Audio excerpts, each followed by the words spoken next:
Think back to a single summer when you were a child. It lasted forever. The mornings stretched wide and golden.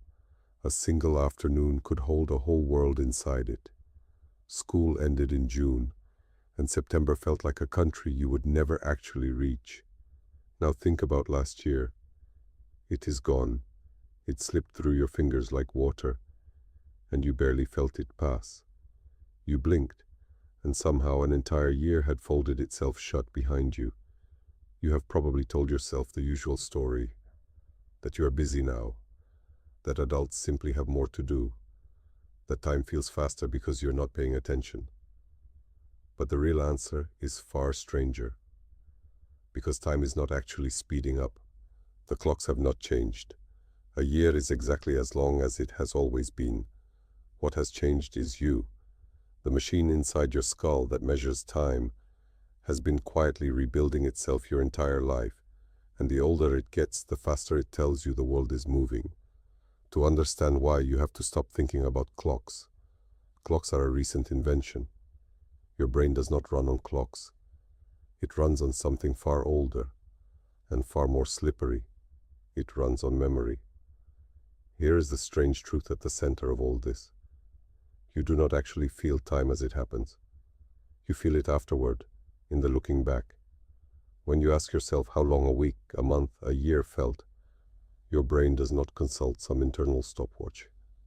It cannot. Instead, it does something sneaky.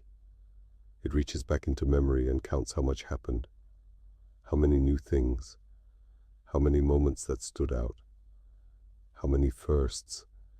A stretch of time crowded with new experiences feels long when you remember it. A stretch of time that was smooth, familiar, and routine feels short, almost like it was never there at all. And now you can already see the trap closing. Think about what childhood actually is. It is an unbroken avalanche of firsts. The first time you taste something sour, the first time you ride a bike, the first day of school, the first friend, the first time you see the ocean. Your young brain is drowning in novelty, recording everything in vivid, high-resolution detail, because everything is new and nothing can be predicted. That density of new memory is what made those summers feel endless. You were not experiencing more time, you were experiencing more. Now think about a typical week in adult life. You wake up at the same time, you take the same route, you see the same faces. You do work that resembles last week's work. Your brain, efficient and tired, stops bothering to record the details, because it has seen all of this before. Whole days compress into a single blurred template labeled simply a normal Tuesday, and when you look back, there is almost nothing there to count. So the time feels like it vanished. The psychologist William James noticed this more than a century ago. In his writing, he described how, as we age, each passing year seems to grow hollow and collapse. He pointed directly at the cause. The days and weeks smooth themselves into routine, and routine leaves no trace in memory. He understood, long before brain scans existed, that a forgotten stretch of life feels like a short one. But novelty is only half the story. There is a second force at work, and it is pure mathematics. It is called proportional theory, and it was first suggested by a man named Paul Janet in the 19th century. The idea is almost unfairly simple. When you are 2 years old, 1 year is half of your entire life.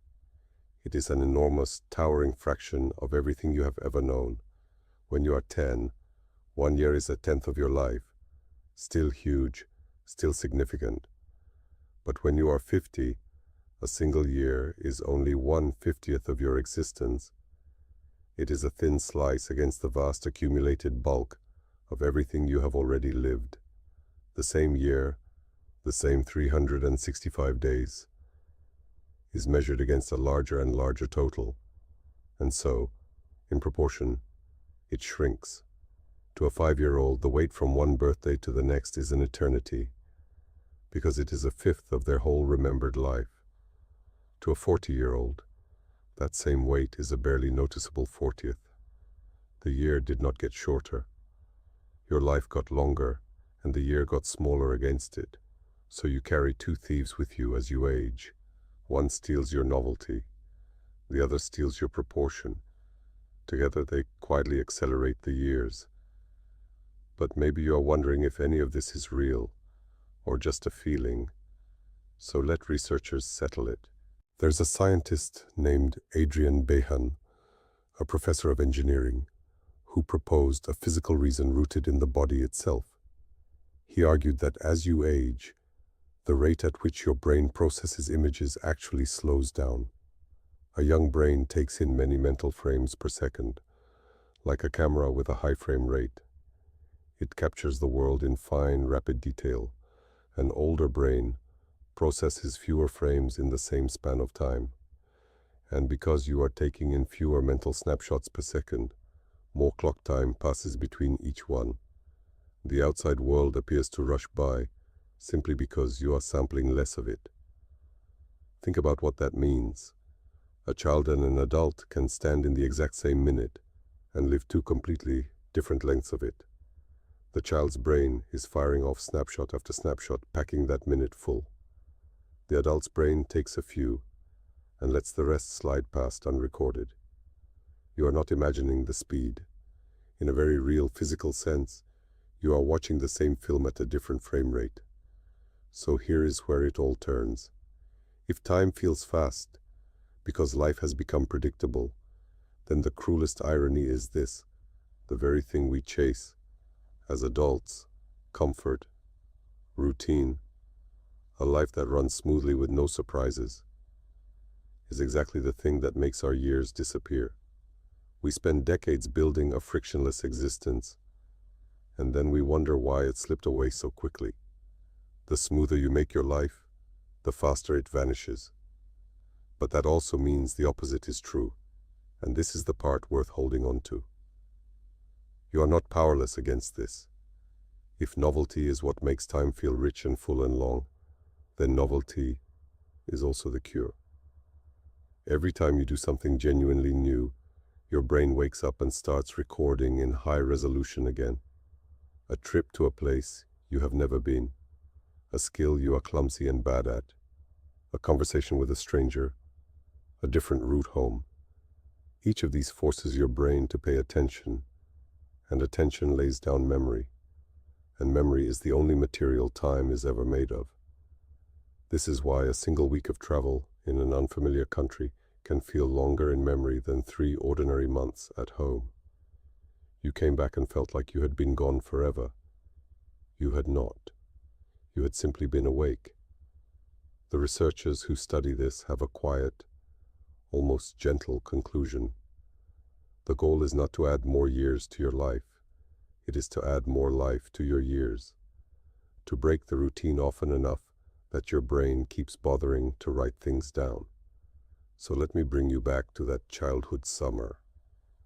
It did not last forever because you were young. It lasted forever because everything in it was new, and your brain refused to let a single moment go unrecorded. That endless feeling was not a lie of childhood. It was a glimpse of what time can still feel like whenever you choose to truly pay attention. The years do not have to keep accelerating into a blur. You can slow them down, not by buying more time. You cannot, but by filling the time you have with things worth remembering, until a single year, lived fully and awake, can stretch wide and golden again, the way a single summer once did, when the whole world was new.